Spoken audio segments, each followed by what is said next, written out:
Hi guys, Andy here. Almost exactly a month ago, Google had their big announcement where they announced, amongst other things, their new phone, the Pixel. It generated quite a reaction from some of the Android faithful, generally the ones that were Nexus buyers, because it signalled the end of the Nexus line of phones, which was the kind of fairly high spec but not overly priced devices running pure Android. Now you want pure Android, you're going to have to pay iPhone prices. So the Pixel, it comes in two different sizes. This is the 5.5 inch, but it also comes in the 5 inch. The 5 inch starts at 32 gig at $599. If you want the RAM memory upgrade to 128 gig, you're looking at $699. If you want the larger XL like me, you're starting at $719, and then for the 128 gig, you're going up to $819, which is a lot of money. It quite annoyed me there was no 64 gig version, and it actually quite annoyed me the jump for the different upgrades. But then they've literally matched Apple pound for pound from what I can see. So I'm going to start this review by saying I don't think it's necessarily about deciding is the Pixel a good phone, because I don't think I've seen anyone say that it's not. So no spoilers there. It is a good phone. Is it, in this case, £819 with the phone, or even in the smaller, lower memory version, $599. That's still a lot of money for Android users that have never really paid that much for a device. So I've been using it for almost 2 weeks now, and I thought it about time that I told you what I thought about it. So the Pixel is the first phone fully designed by Google, manufactured by HTC, but you won't see reference to that anywhere on the outside of the device. Rumour has it they initially approached Huawei, but they declined because they couldn't put the name Huawei on it. If you were to open it up, which is possible, you would see the different components then have HTC all over them. Obviously it comes, this is the black version, it comes in silver or black. Let's just move that out of the way. And then the first thing to look at is the design. I actually quite like the design. A lot of people kind of, I don't know, weren't happy that it was a bit dull perhaps. They didn't like this big glass panel on the back, which it helps with a better signal rather than trying to get through the metal. It's also worth noting there's no camera bump, but it is slightly thicker at the top than it is at the bottom. Not that you would notice holding it. You're not thinking, oh, a bit chunky up here, better down here. But you don't generally do hold your phone from the bottom, and I suppose therefore it makes sense that's the thinner bit. And obviously you've got to fit the camera module in, and they've managed to do it, leaving it with a nice flat back, which I'm a big fan of. The overall design, I think, grows on you. So you start off, a lot of people commented on the chin, the massive big bezel. I don't think it is that massive. Personally, looking at it now, I'm not thinking, oh, what a massive waste of space. In fact, I actually think if the screen went all the way down, lower down, it wouldn't look balanced to me, if that makes sense. So they both look quite the same size. Okay, there's various things in the upper bezel, but to me that's not a problem. It doesn't bug me. You could argue actually maybe it would have been better if you had buttons there. If they can use that much space, you get some of the screen real estate back, but really not that bothered by it. It certainly does feel a very nice device. It feels premium, it feels quality. There's no creaks and groans at all. It feels sturdy and solid, but at the same time not too heavy. It's 168 grams, so pretty much like any other phone of this size. The panels, well, the aluminium block, whatever it's made from, generally it feels good. It doesn't feel cheap. There's no kind of edges that catch anywhere, and all around I really like. The design has grown on me. The buttons, I don't think I've ever commented on buttons before, but these are the clickiest buttons I've ever had on a phone. They actually click. I'm going to have to move near the microphone. I don't know if you can hear that or not, but that actually clicks. I don't think I've really had an audible click and one you can pretty much feel. To me, again, sort of quality. It points to the quality of this device. It does gather fingerprints, as you'll see. Let's give it a quick wipe down. A lot of people comment that the back panel does. I don't think it's that bad. I mean, again, I'm going to be lights on, which makes any little mark show up. I don't think it's that bad. So, although it's not listed as such, Well, it says there's no waterproofing, one of the downsides, but I have seen some videos on YouTube where people have put their phones in a bucket of water for 30 minutes and it's been fine. Someone did it for an hour. The guy did 30 minutes, really good. He came back a few days later to kind of report what was going on, and there was some misting in the camera module, and he had to take his phone to bits, dry it out a bit, put it back together, and it was fine. Now, obviously, we wouldn't want to be doing that, but it gives you a little bit of hope that should you drop it into the sink, if you fish it out quick enough, you're probably going to be okay. There is a notification light. If it's going to flash while I'm talking about it, you do need to enable it in the settings. Go to notifications, hit the cog icon to turn it on. The fingerprint sensor, middle of the back, much like the 6P and the 5X were. I actually really like it. I was getting a little bit annoyed by the Note 5 one. It's actually almost a little awkward sometimes reaching down to the bottom. It does have advantages if your phone's on a desk, you can get to it, whereas this one you can't.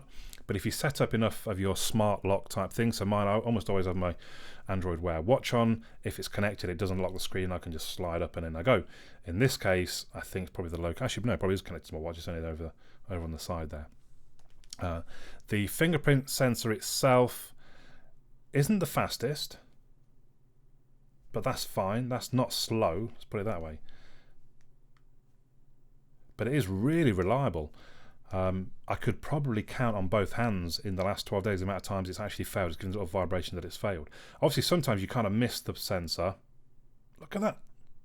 I've only got heart. See, that's what I mean. That it just seems very reliable. At the gym, sometimes I'm reaching in my pocket and I kind of feel for it. And some of them, when you slide on like that, they just reject it before anything. But this one, it opens straight up. Really is a very good, in my opinion, a very good fingerprint sensor. It could do with tap to wake. I really missed that from other devices, a lot of time cheaper devices, and with all the sensors it's got built into this, I would have thought it wouldn't have been that hard, but perhaps they just don't want that as part of stock Android, so never mind. There's dual vents at the bottom, but only a mono speaker. Let's so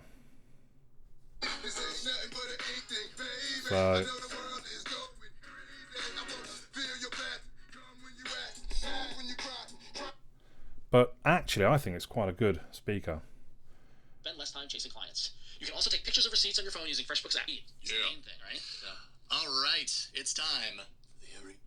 So it scored quite well in my volume test, up in the upper, I think it was up in the upper quarter of things, and the general sort of, I always call it roundedness of the sound is quite good. It's not too tinny. The voices sound quite good when I listen to podcasts or when I call people on the phone. I do quite like to just have the speaker going. The sound from the audio jack. Now I'm no audiophile. If I don't even use an audio jack, I use Bluetooth, and to me it sounded pretty good. From professional sound reviewers, it got described as adequate, which is a little disappointing on a high-end phone. But then at the same time, doesn't bother me. I didn't have any issues with it. I thought it sounded generally pretty good and pretty loud actually through my Bluetooth earphones.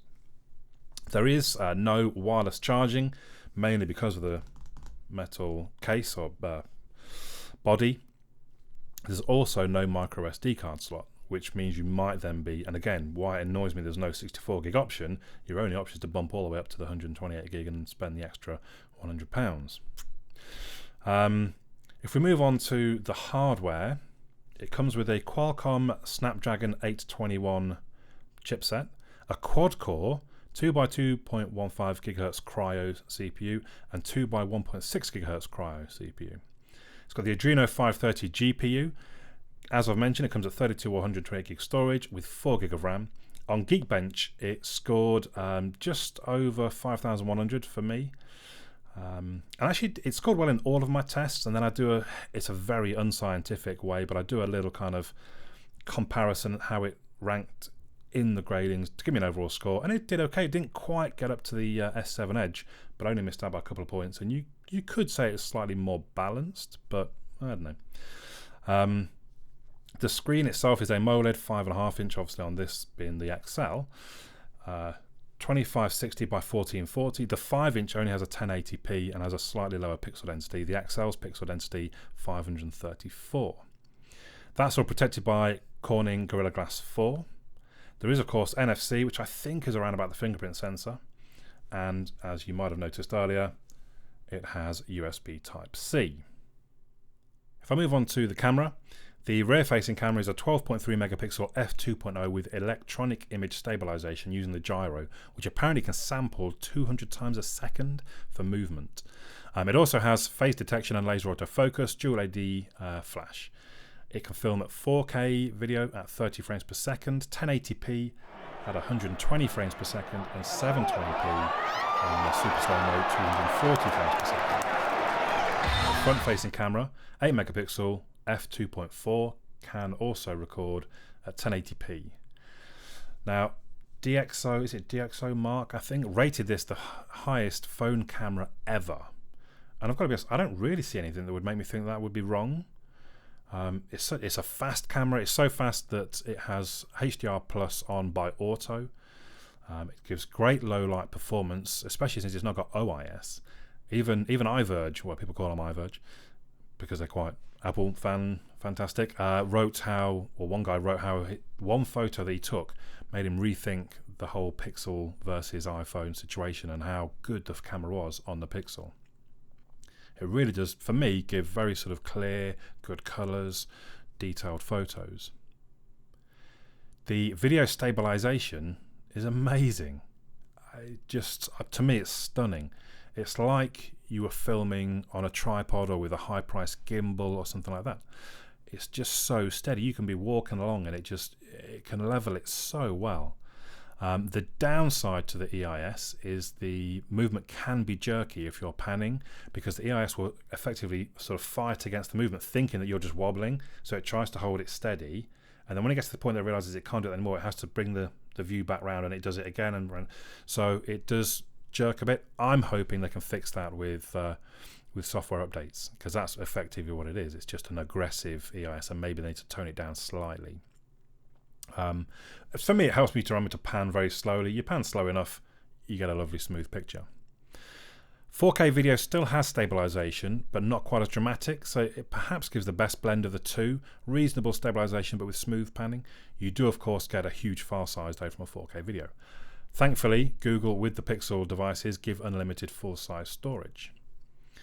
There's quite a neat lens blur feature, which gives you kind of the DSLR looking photos with the blurry backgrounds. It basically works by you press to take a picture, you move up slightly, and I think it just takes a second picture. You might remember some cameras used to have two lenses, and it could do this lens blur effect because it would take the two slightly different pictures and be able to work out the depth of field. So I think that's all it's doing. It takes two pictures in succession to give the effect. There is, unfortunately, a sort of now rather famous halo effect, which is effectively reflection of bright light within the camera lens itself. So I've done a couple of videos where it's really very visible. Google have said they think they can fix it with a software update, so we shall have to wait for that. But to me, it's not a massive issue. You do see that on other camera phones, to be honest. If we move on to software, it is, of course, running Android Nougat 7.1, as you can see there. We have the Pixel launcher, which has a few things that are quite neat. I mean, you can see how sort of slick, or I think how slick it is. So, for example, sliding up from the bottom to get your app drawer gives you an extra space along the base there instead of having to have one that you pressed. In the Pixel launcher, we also get the wallpaper picker. So in this case, I'm using currently set Shinjuku Toyoko. It's one of the Live Earth ones that basically gives you kind of, you see that 3D effect of it moving,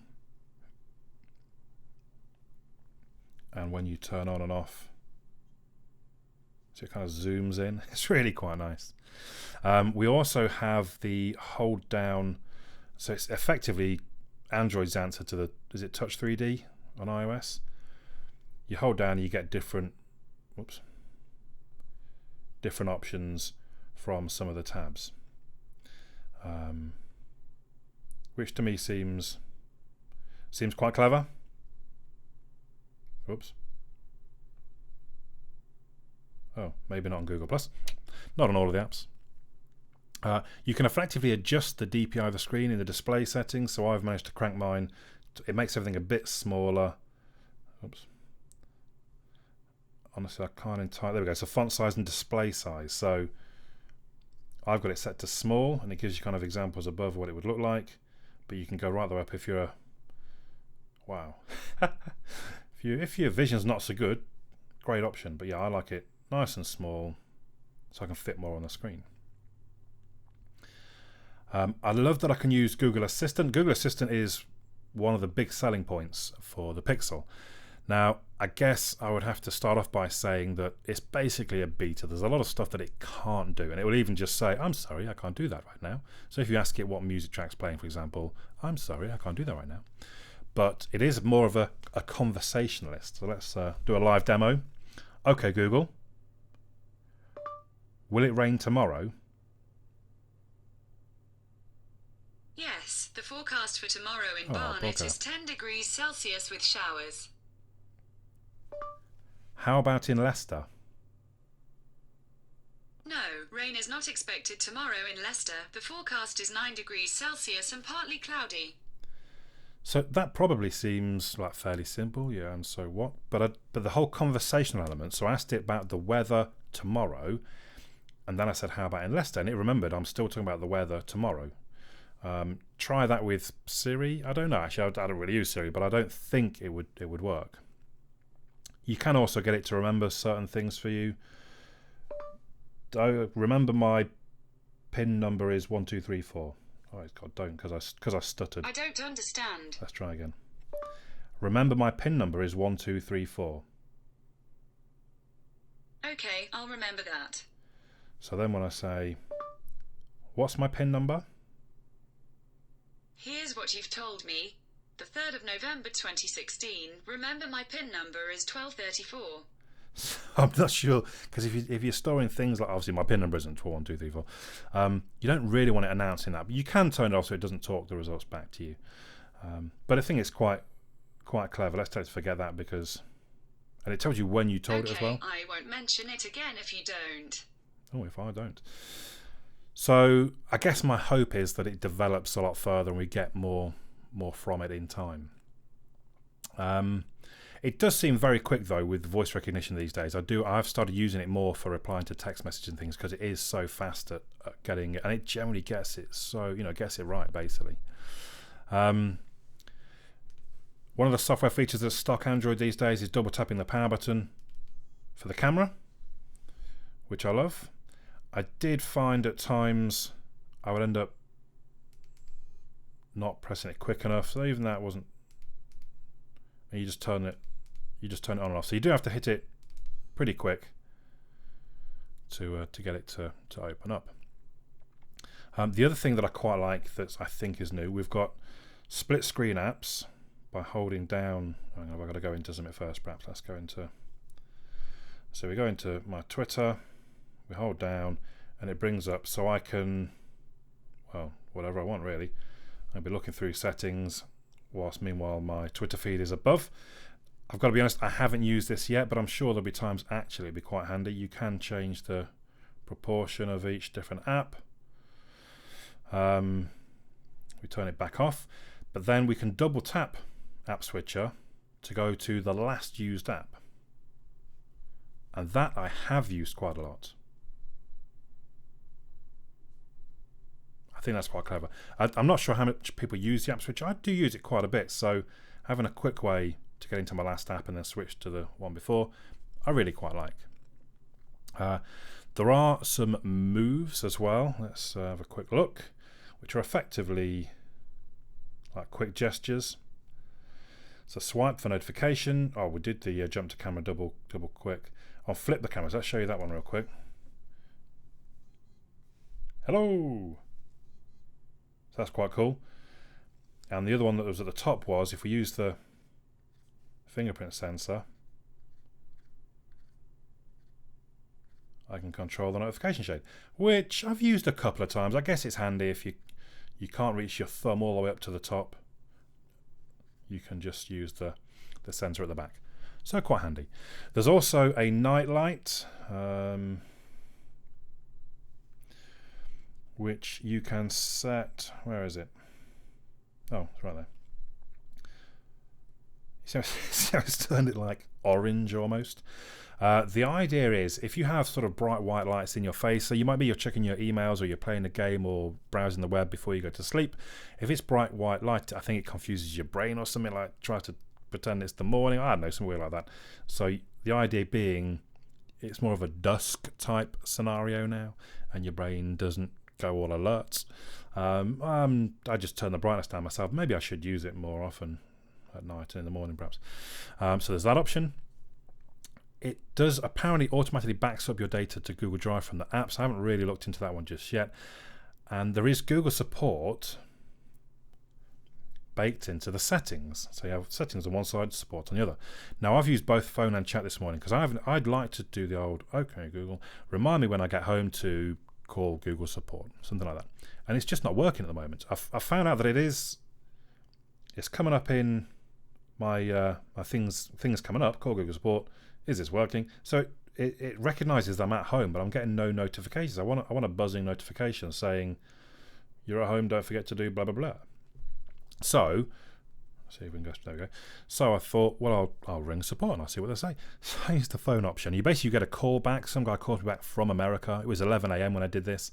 So God knows, poor fellow was like 6 in the morning over there, I suppose.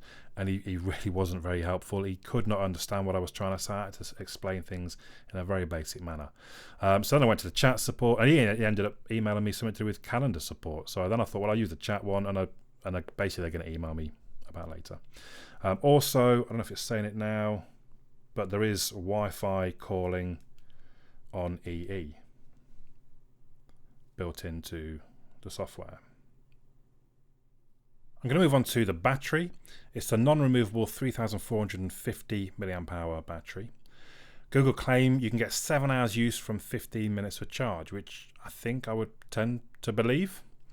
It takes just over 2 hours to charge from dead, so not as quick as some of the Samsungs, but still pretty rapid. The battery lasted me, well, to be honest, I've got quite a few different examples of it lasting well over 24 hours. The one where I thought, I'm going for it, I'm going to see how long it will last. I didn't do anything particularly special, I just used it as I normally would, which isn't that heavily in my day-to-day use. But it lasted me 34 hours, I think even 34 and a half, probably more accurate. And I got down to 15%. It was still saying I had 6 hours left, but I bottled it. I thought I need to plug it out. I don't want it running out as I'm riding home and I'm listening to music or something.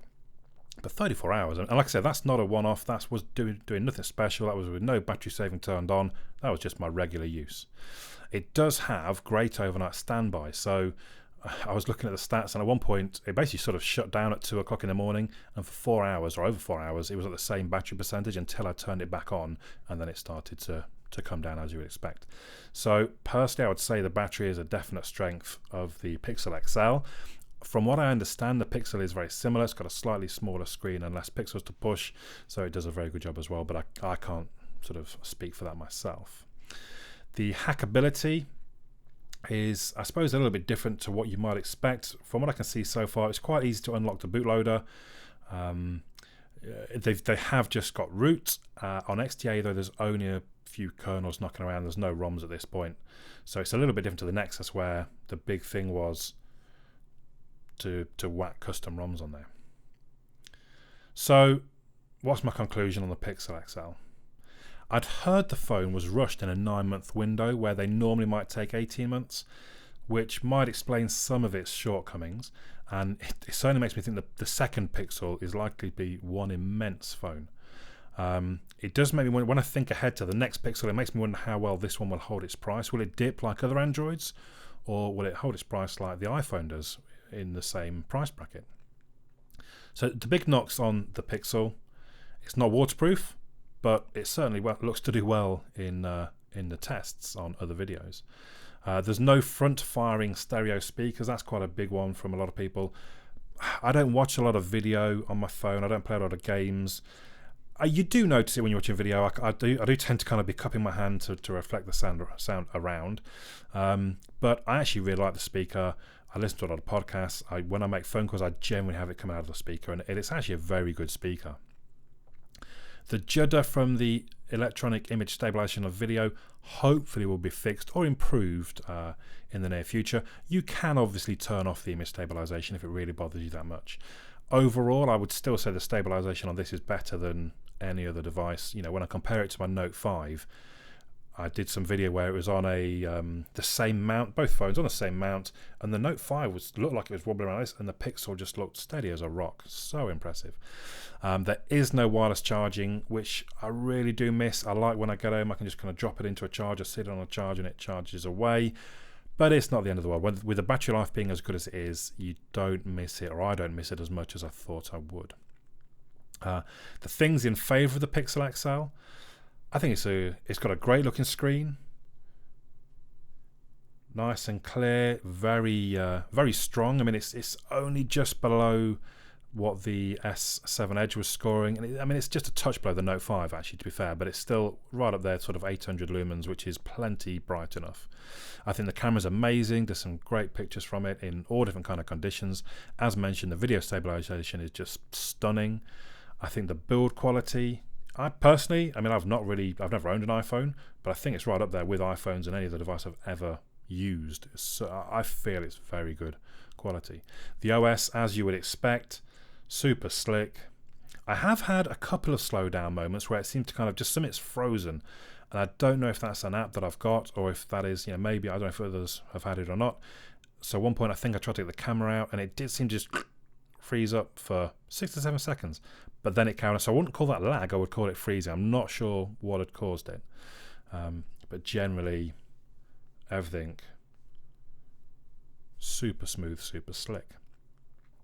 The other one, a big one to a lot of people, is the fast updates. For at least 2 years, Google will be supplying updates to the device. It has great battery life, possibly some of the best I've seen. It didn't score as high as some of the devices in my actual testing, but then the real benefit to the battery life is when the screen's off and how it can slip into standby mode and just optimize things while the screen's not in use. I mean, it didn't score badly in my battery test with the screen on, playing a video, loading web pages, just not as great as some of the others. Plenty of power for gaming. We've seen the benchmarks. There's no issues. If you're a gamer, you should be fine with the Pixel XL or the Pixel. Could you get all this on a mid-range phone or a camera? You get a good camera, not a great camera. Software and updates, usually not. Those are the things that really often put me off things like the Xiaomi devices. The build quality, maybe, I think probably not quite as good as this. So I think that is the issue. You can't, so is it £819 worth of phone, this one? Probably not. Is the iPhone 7 Plus £819 a phone? No, probably not. Was the iPhone 6 Plus last year? That was $789. No, that probably isn't that. So I do wonder, could any phone ever be worth that much? Probably not. But the problem we've got is there aren't many options out there. So the Note 7, obviously, off it's gone. The LG V20 apparently isn't coming to Europe. So the Pixel, to me, is the best Android phone around. If you want the best Android device, you're going to have to pay for it, basically. Having said that, I have paid for this myself. It's not been given to me by anyone. I have paid £819 for this, and I do not have buyer's remorse at all. I'm hearing a lot of people saying, you don't want the Pixel, you want to go the OnePlus 3. It's only 330 quid. It's almost as good. No, I am happy with the Pixel XL. I think it's a fantastic device. I like it being stock Android. I'm going to get the updates. I love the camera. Everything I've mentioned basically means that although you're paying a lot for it, it is a fantastic device. So, those are my thoughts. I'd love to hear yours in the comments down below. I'm sure there'll be plenty of people that might disagree with me, but let's strike up some conversation and discussion about it. My name's Andy. I'll catch you all again soon.